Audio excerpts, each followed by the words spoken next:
Hey, hey. So there's just been this whirling slash incinerate builds going around on Gemling. I did my own version on Lich because I like to make Lich do everything. And I was looking at Ritualist and I kind of figured that with the extra rings and what I'm doing with Ritual Sacrifice could actually have higher highs than the Gemling variant. You do give up like a maximum of like +1 to gem levels, but I think it is worth it for some of the other things you can do. I'll play a clip real quick of how big the size can get with Ritual Sacrifice if you pick up increased AoE. Damned fiend! The eye of the storm!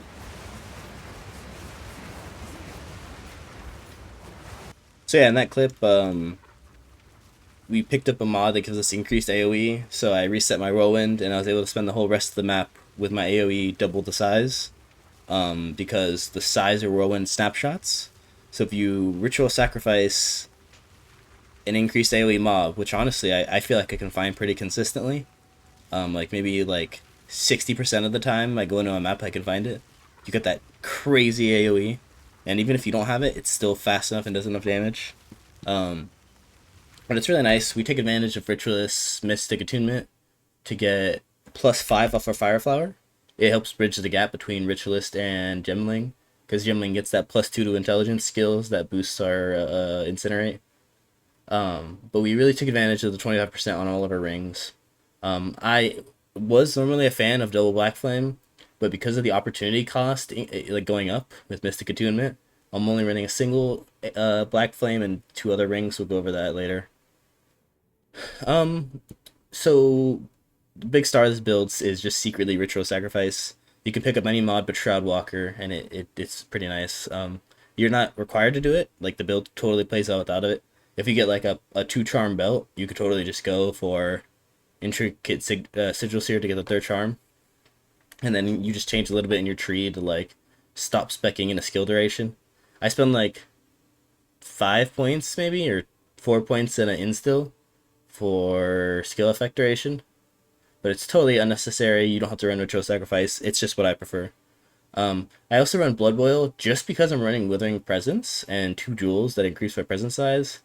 I might as well. Like, the other options are this, which I don't like, another charm slot, which I don't need, and life recovery rate, which I don't need because I have, a flask.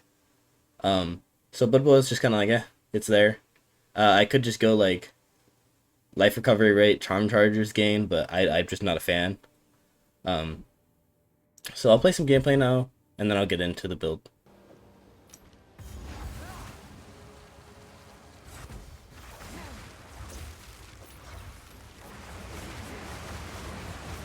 The wind howls! A worthy foe!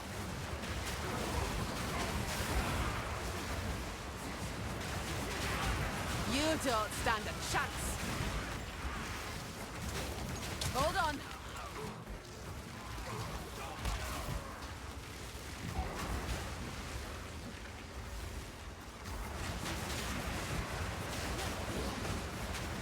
Hold on!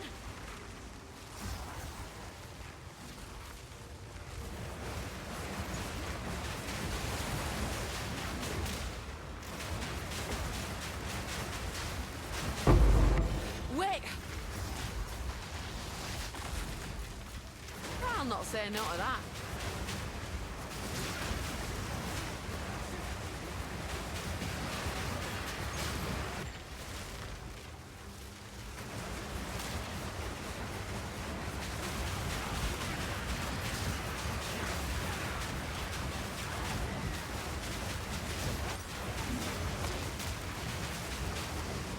Need more time.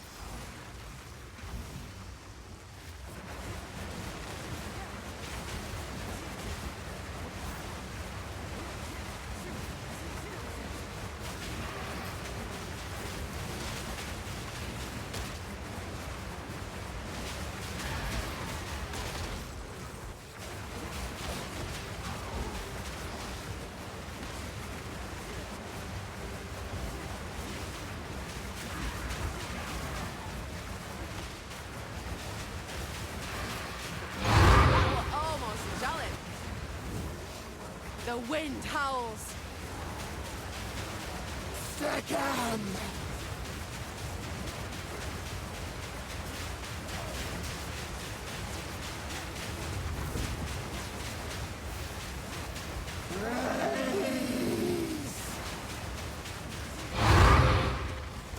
So that was the gameplay. A couple different features you'll notice is my companion does shock. I'm running a companion that has all damage shocks. The alien charger and the other wolf that are in the infested barrens, they have a hard time keeping up with you a lot of the times. I had a haste aura hasted, and honestly, it just made it feel inconsistent because it wasn't always with me.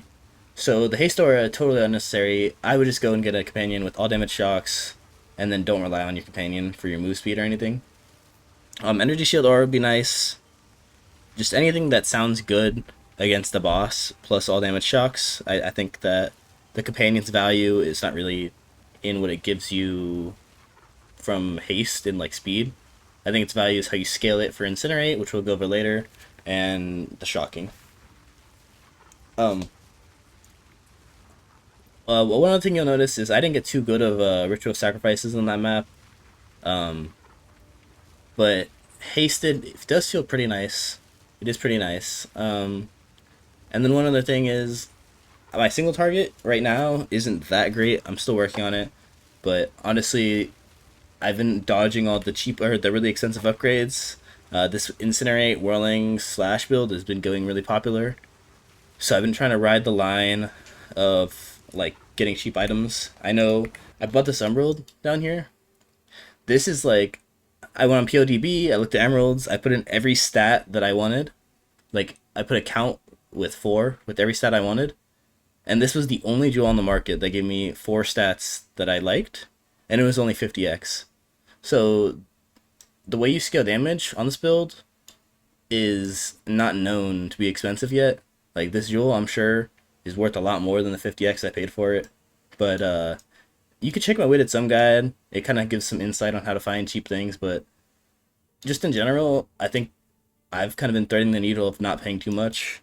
I think the build right now is like, if you ignore the corrupted incinerate that I got a +1 corruption, it should be right around my normal 5 to 6 div investment. It might actually be a little less in some places. I'd have to like go and do the math, but like my wand isn't great. That's probably a big chunk of single target I could get is through my wand.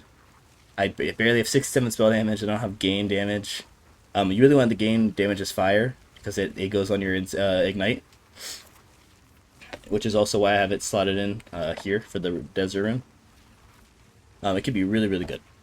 So the rotation, or rather the setup that you have to do at the start of every map, is you start out with your fire flower. I have it instilled to give me AoE, but if you don't care about the AoE as much, you could instill it with anything that's fire damage.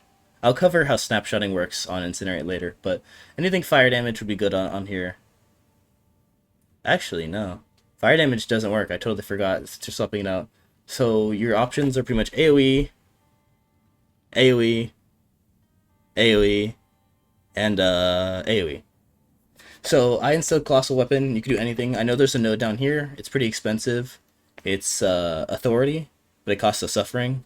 I'm not willing to fork out a Suffering for 20%. I'll just stick with my super cheap 15% with Fear, Greed, Ire. You can if you want. So I cast my Incinerate on my wand weapon set. It's bound to that, so it'll automatically cast it. I can like pull out my second weapon set, like with my spear, and the second I press Incinerate, it swaps over. So don't be scared of running 2 weapon sets. And then I pick it up with my cooldown Whirling Slash. That my cooldown Whirling Slash is spec to be as big as possible. Only the first whirlwind that you cast determines the size. So now I'll swap off to my amulet. I still get these benefits because the AoE applied to the first whirlwind, and now the second one, or the AoEs I'm going to cast after, just grow it and move it. So it's that same AoE. Now, for instance, if I did my Incinerate, and I just did my small one, it's going to be tiny.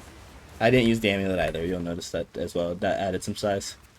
So make sure you do your whirling slash with that you spec in being a big AoE first before you do anything else. Yeah, really easy rotation. Incinerate your cooldown whirling slash, and then swap over to your new amulet and move around. And then you'll just move around the map, you'll kill things, and that'll be that. An important thing to note is that this skill isn't channeling or anything like that, so when you're moving around, like, let's say you're mapping, you can just stop and, like, go AFK. Like, you don't have to worry. It's, like, super low maintenance. That's why we run Ritual Sacrifice. You could just have this protective, like, AoE around you and just go for the Ritual Sacrifice. It's, like, bound at 5 seconds, so you have to sit there for 5 seconds, but it's really, really nice with the mods you can get. As far as the gems go, I'm running Blood Boil, like I said earlier. These supports don't really matter. I honestly, I have no idea how Blood Boil functions in this build or if it matters. But I am running Acrimony, Physical Mastery, Brutality. I'm sure Acrimony does help sometimes. I'm running Ritual Sacrifice with Persistence. If I look on here and I check, my modifier duration is 45.62 seconds compared to Headhunter's 20, which is unscalable. So that alleviates any need to want Headhunter, as long as you're willing to sit down and do the sacrifice for 5 seconds long. But since we have a big AoE that protects you, it doesn't matter. Like, it's totally reasonable. And then we're running Incinerate. I have a +1 Corrupt, but all you really need to get online is just, 19 or 20. It's all good. Perfect Jewelers, pretty important. I'd say it's one of the biggest parts early on in increasing your damage. I'm running Searing Flame, Consider Casting,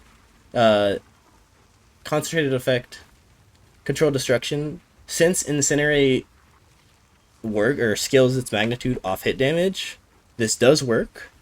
But anything that is on hit will not work off the Incinerate. It's a really weird dynamic. It's hard to explain. Just know that this does work. And then Hourglass. Hourglass can make it annoying. You can fuck things up, but it's pretty much the only consistent damage boost you can run on this. This right here, you want these level 1 if you can, but I only have level 2 and I can't be bothered. I'm running Reach. We have like infinite accuracy, so the accuracy penalty doesn't really matter. Magnified Effect. Expanse. Has a cooldown, like I said, can be annoying, but it's all good. And then I have a Greater Jewelers on here, so I threw in Arm's Length. I don't even know if this works or does anything. And then this is our Movement Whirling Slash. This has Martial Tempo for speed. Attack speed is literally your move speed. You don't need any move speed on this build in theory, because you should always be moving using your Whirling Slash. Accuracy scales our attack speed. We'll go over that in the tree, but we're running this to get more move speed. Lacerate takes our bleed chance up to 79%, and the bleed is how you aggravate your damage. So if you need to land the 79% bleed, it'll last for 4 seconds, and then in that 4-second window, if you aggravate your bleed with your spear, then it'll aggravate all of the ignites. So as long as that bleed is on there aggravated, all your ignites will be aggravated.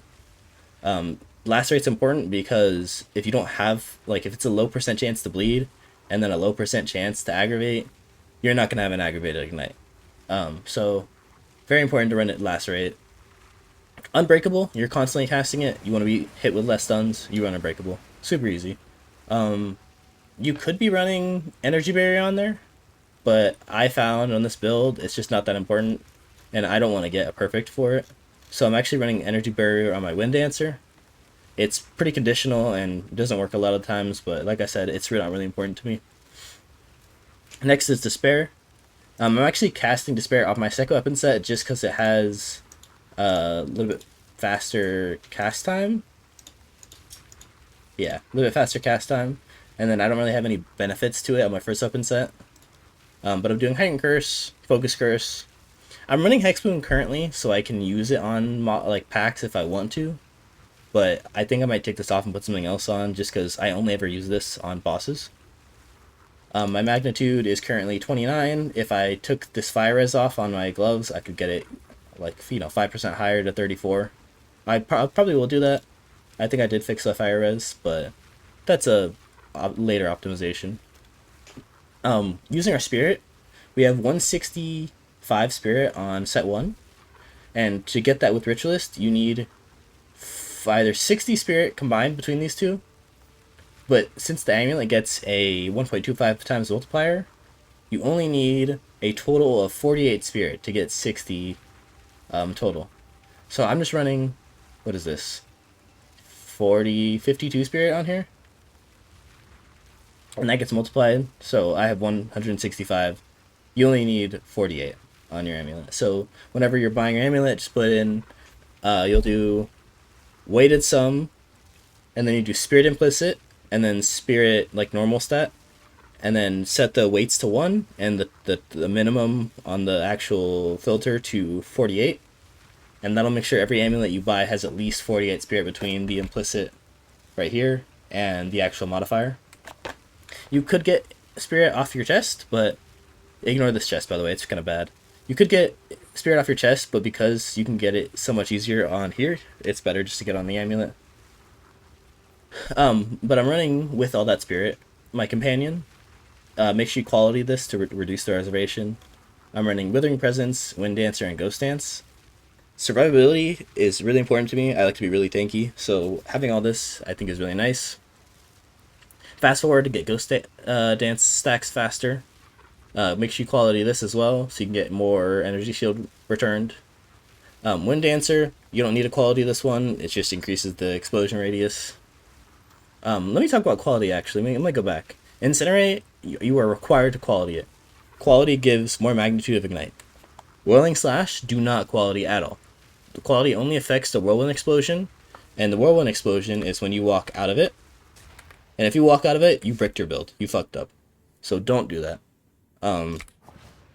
It's completely useless. You never use it. Quality on Despair gives you increased curse magnitude. I haven't done it yet, but I definitely will. Ghost Dance, super important. I discussed it just right now. Wind Dancer, totally unnecessary. Withering Presence is kind of nice. It increases the duration. I like it. It's not necessary though. And then I'm running Convalescence on my second weapon set. You should quality this. I haven't yet. Anyway, back to the gems. My Wind Dancer has Maim, because it does do a little AoE, like I said. Or like it says. Having the 30% slower movement speed is nice. Keep in mind, your Whirling Slash already blinds, so you don't need blind on here. I also have this pin support. I don't really know if it's worth running, but like, it doesn't hurt, so I'm running it. And then I already discussed Energy Barrier. For Withering Presence, I'm just doing Chaos Mastery, because increase the level, increases the tick rate that it does. It's 1.42. If I take it off, it's 1.44. And then Precision Support, you only use 150 Spirit without this, so if you can't find, you know, the Spirit you need, you could go for a lower Spirit number, but the accuracy, like I said, is attack speed, so without it, 0.27, with it, 0.26. Yeah, but and that's the companion. I discussed this already. Just make sure it's all damage shocks. I'm running it with Meat Shield because I want it to be tanky. Last Gasp, so it stays alive. Loyalty, the reason we want it so tanky is because we have 10% damage reduction, and it instead hits the minion. So that's why we have these two. And then I'm running Overcharge, that way the shock that it inflicts is bigger. So it's 30% instead of 20. And then on my off weapon set, so on the one with the wand, I'm running Convalescence. It could be Blink. If you want Blink, you could do that instead. But the only important thing about this weapon set is that we have something to put Mysticism on. And so if I can get, you know, hey, 6 seconds of Convalescence energy shield recharge, fuck it, I'll take it. So I'm running Convalescence with Second Wind, Ingenuity, and Mysticism. Super nice. If you want, you can take Ingenuity off here and you can move to Ritual Sacrifice. Makes the cooldown pretty much the use time, so there's no like dead time. Actually, I think the cooldown starts after, but you know, same concept. Lower cooldown. If you kill like 2 rares in a row, you know, it can help. But I prefer to keep it on my Convalescence. Since it's on weapon set 1, it's active when I'm casting my Incinerate, so the spell damage does work. I'm assuming that it still functions even if you, um, because it's on the same weapon set. But it could be possible, I haven't tested it, that since it's inactive when you're on your spear, that it might not actually apply to the incinerate based on how the snapshotting works. But I do believe it does, because it still exists on that weapon set. I'm almost there. I'll get to how the snapshotting works. For the gear, you could be running Sky Sliver with 30% MS, or I mean attack speed, and then socket skill speed in here. I don't like swapping gear, so I don't do that. I just stick on Scythosphere, and I would double socket if I could. And if you're broke, there's an attack speed soul core, I think, that's relatively cheap. But if you have enough money, this 8% skill speed is way better. Black Flame, this is what the build revolves around. It lets you scale off Withering Presence, it lets you scale off Despair. You get it mainly for the magnitude of Ignite. And then the Chaos Res is pretty nice. I have Dex fouled on there, but not important. That it just gives me a little bit of more move speed. I'm running 2 rings. I'm just kind of like getting stats that I like off them. These ones are still pretty cheap. They give me fire damage. They get multiplied by 1.25. It's pretty good. I would be running Headhunter to further boost these, but I really don't like how I can't evade physical like slams and shit like that.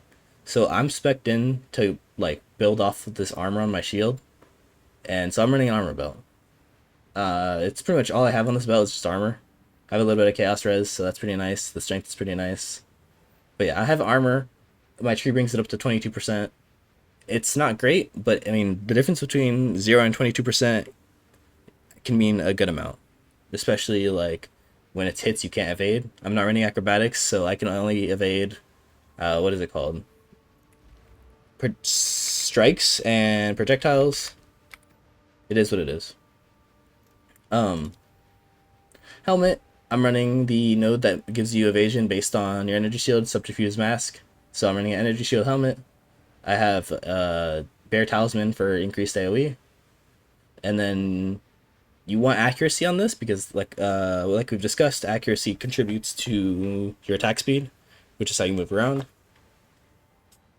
For my chest, this is a cosmetic, so ignore how it looks, but this is just a random evasion jacket. It's really not great. I plan on upgrading soon. All you care about is just get as much evasion and energy shield you can out of your body armor. I'm running this node in the tree. It's called Bestial Skin.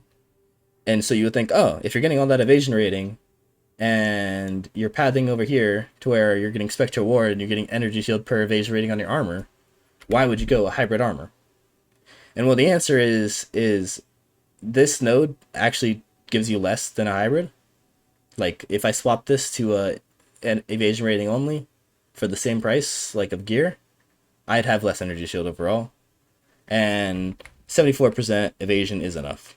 So I stick to hybrid on the main for all the energy shield I can get as much ES energy shield in here. Solve your reses somewhere else if you have to. Oh, just keep in mind, solving your reses on your rings, in addition to spirit, is really like optimal because it's 25% more. If bonus points, you can get like 20 rarity on both of these because that gets boosted as well. But there's a lot of stats on these rings that you can get that you really enjoy the 25% increase from. If I could run this build like similarly without Black Flame, I probably would, but that 50% magnitude of Ignite is pretty significant, and turning it into chaos damage is also pretty significant. For the gloves, make sure you get accuracy rating, make sure you get attack speed. That's pretty much it that matters here. I have evasion rating ones. I would prefer energy shield ones, but this is just what I found. This is the most important stat here, is getting that evasion and accuracy. Or, sorry, the accuracy and the attack speed is what I meant to say. For my belt, like I said, I don't like the fact that I have 0% armor, and these slam skills just like one-shot me. So, I built some armor. I die a lot less. It is what it is. 70% block from the shield. We actually take half the damage when we block, so it's not that good. But we do it to get a bunch of damage on our first weapon set from the tree. And then I'm running Lycosade. It doubles your accuracy rating and gives you armor. It's the same concept. I like armor, but the important part is accuracy rating is doubled. That significantly increases your move speed. I don't know if this will brick anything. Let me try taking it off. 0.32 down to 0.28. So it's pretty significant. That's a very significant change.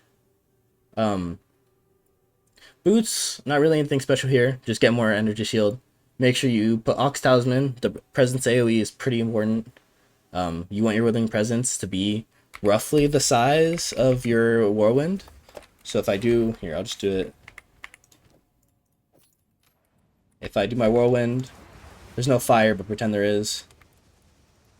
I want my presence. You can check your presence by just hovering over the gem, press Alt, and hover over the word presence. And you can see there's a green outline that's just a little bit bigger than my Whirlwind. You want it to be at least the size of your Whirlwind or bigger, because if you're damaging something, you want it to have a Withering Presence. You could be a little bit shorter, but it's kind of an easy thing to get off of your gems on your tree. So I don't think it's worth not having it at least the size of your Whirlwind. I was spec'd into this little cluster here, where you can get 40% presence area effect with 3 points, but I ended up switching it out for skill effect duration. But this is pretty nice. You could do this if you weren't running Ritual Sacrifice, and then get damage, like, get damage on your gems instead of presence AoE. But it's more of just an option. And then for my charms, I'm just doing freeze, stun, poison. Poison and bleed are a problem on this build, but I don't really care that much about bleed. I feel like poison's a lot worse, so I just keep poison charm. Pretty easy. You basically don't use mana after you incinerate, so I'm running a life flask that takes life from mana. So if you see, I press the life flask and my mana drops. I don't care. I mean, we use almost 0 mana unless we use despair, of course. That's our biggest mana cost. So that's the gear. The Ascendancy, I kind of discussed it already, but we're just doing +1 ring slot, 25% bonus from wings and amulets, Ritual Sacrifice, Blood Boil. That's easy. In the tree, I'm speccing to get attack speed. I'm speccing at accuracy. Same thing here. Our first kind of big node for how the build plays is here, Falcon Technique. This makes your attack speed scale off your dex. It's pretty big, pretty important. So we have some more up here. Subterfuge Mask, Energy Shield on your helmet gives you evasion. That gets you a lot of value. These two usual evasion nodes, stacking some decks on the way. A Spectral Ward to get Energy Shield off your body armor. It gets you like 300 or so on mine. It's pretty nice. Acceleration, really nice, super good. 16% skill speed. In this game, for all you PoE 1 players, skill speed is attack speed plus cast speed plus like the speed of the skill. I believe in PoE 1 it's literally just like, how fast the skill travels or whatever. But in this game, you can hover over it, tells you it's additively with all these. So skill speed, really good. You'll notice on the tree there's very little places to find it because it's fucking broken. Another big tenet of our build is Falcon Dive. This is where we're getting on that accuracy scaling. This is why we have so much accuracy. 1% attack speed per 250 accuracy, and our accuracy rating is like, I think it's like 20k. Let me check. I'll put this on, and then I'll check my Whirling Slash. My accuracy rating is, it's only 13k, but you see what I mean. Like, it's massive. It's an insane amount. So that gets us a lot of attack speed. And that's how we move. I'll sell that to that guy later. Cooldown, this node right here gives us cooldown, which can be nice, but we're really doing it for the skill effect duration. This is pretty low on our list of priorities, but it is pretty nice. This node right here, damaging elements deal damage faster. This, pretty good. I am spec'd into this 10% of magnitude of ailments, but it's important to note that this only works on the spear weapon set. I'll discuss snapshotting now. So the way the snapshotting in this build works is when you're casting your Incinerate, what snapshots is anything that gives fire damage or any sort of like spell damage scaling. So spell damage, fire damage, elemental damage. In our case, we're getting damage off of our block chance, so more damage there. And then we're also getting companion damage. So all of these, they snapshot. There is a requirement where they need to exist to be found afterwards. So if you were swapping out gear, like let's say I have fire damage here, and then I cast my incinerate, blah blah blah, and then I pick it up and I swap off, I instantly lost all that damage. Since it doesn't exist anymore, you lose it. So anything that snapshots has to still exist somewhere. So in this case, for my wand, it has spell damage, right? But it still exists in the offhand weapon set, so it can still be referenced. I think that's the best way to understand how that works. And then when you're on your second weapon set with your spear, it actively checks your magnitude. So anything with magnitude you want on your second weapon set, and it checks your damage, ailments, deal damage faster. So damage percent, gain damage, that goes on the first weapon set. Magnitude and dealing damage faster, second weapon set. If you don't want to deal with it, you could try to do it in a way where you just have it active on both. It doesn't really matter in too many different situations, but just know if you have like spell damage just somewhere on your second weapon set, it's not doing anything.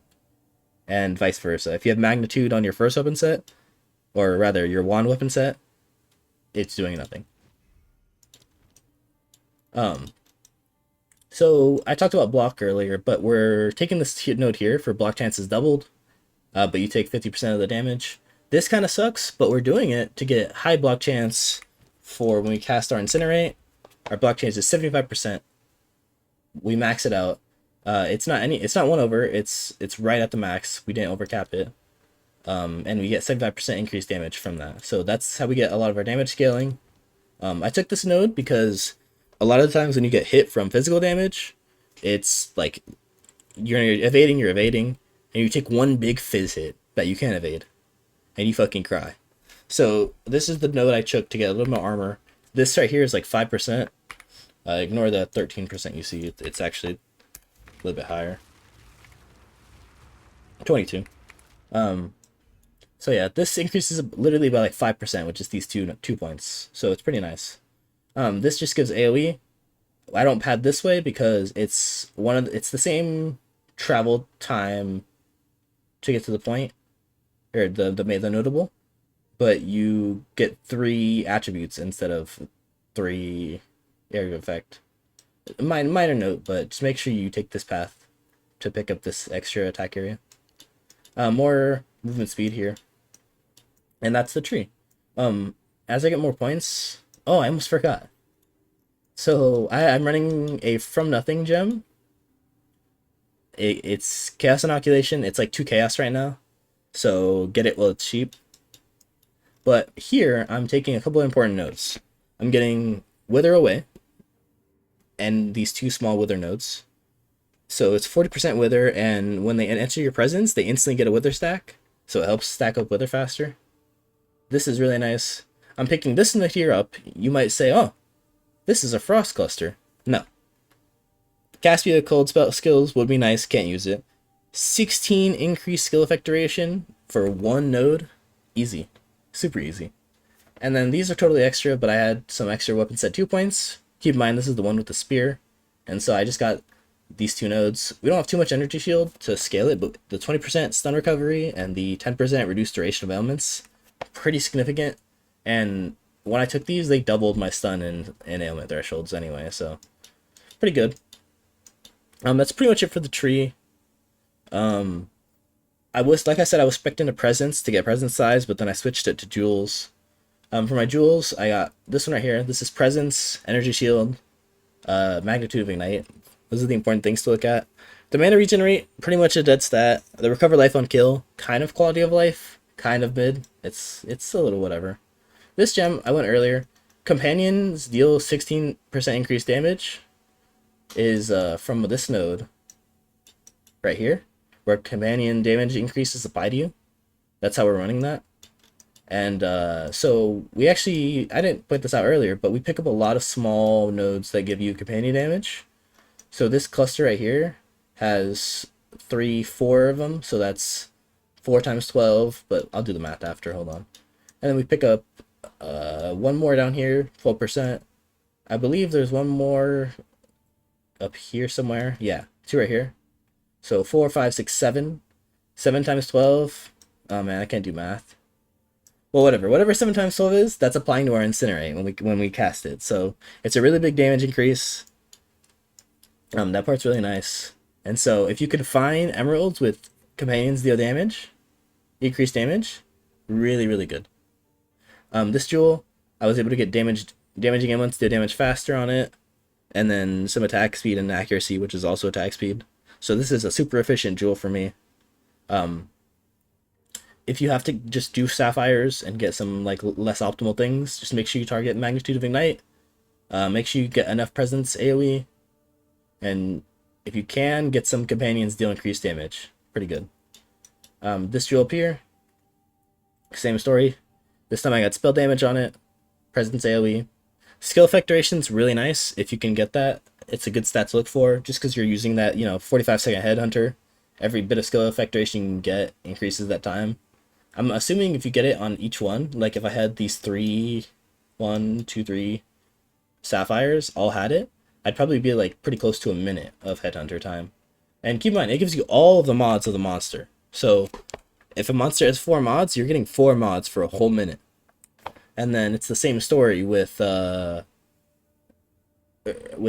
where it's every single mob you kill. It stacks. So you can be running like 12 mods at once in theory for a whole minute, or even more, right? So really, really good. Yeah, and then damaging elements deal damage faster. It's a really, really good stat. It increases like how fast the ignite ticks, so it's pretty good. And then this one over here, it's not that great, but it has magnitude, has energy shield. We use burning ground to inflict our ignite, so the chance to inflict elements is kind of a dead stat, but the element threshold's pretty nice. And that's pretty much it for the tree and the jewels. I don't think I missed anything. I discussed the block, discussed the companion damage. That's kind of how we scale the damage on this build, since we're down the bottom right of the tree. This chaos inoculation from nothing, it's cheap, get it while you can. It adds a lot. This is a lot of value here. Getting this wither value, you get 70% wither instead of 50, really big against single target. 16 skill duration for essentially free, 1 node is insane. And then these are pretty useful to kind of survive a little more. I'm hoping soon I'll have my energy shield be closer to like 3k. So these will increase in value as well. And that's about it. My max roll should be in the description. If I have any notes, the max roll will be constantly updated, and I'll include it in a pinned comment in the bottom. If you want to know how to like kind of buy some of this gear for as cheap as I did, and let's say you look at it and you say, oh man, all these things cost a bunch of div. No, they don't. You don't know how to look. I have a weighted sum guide, check it out. It'll help you learn how to shop better.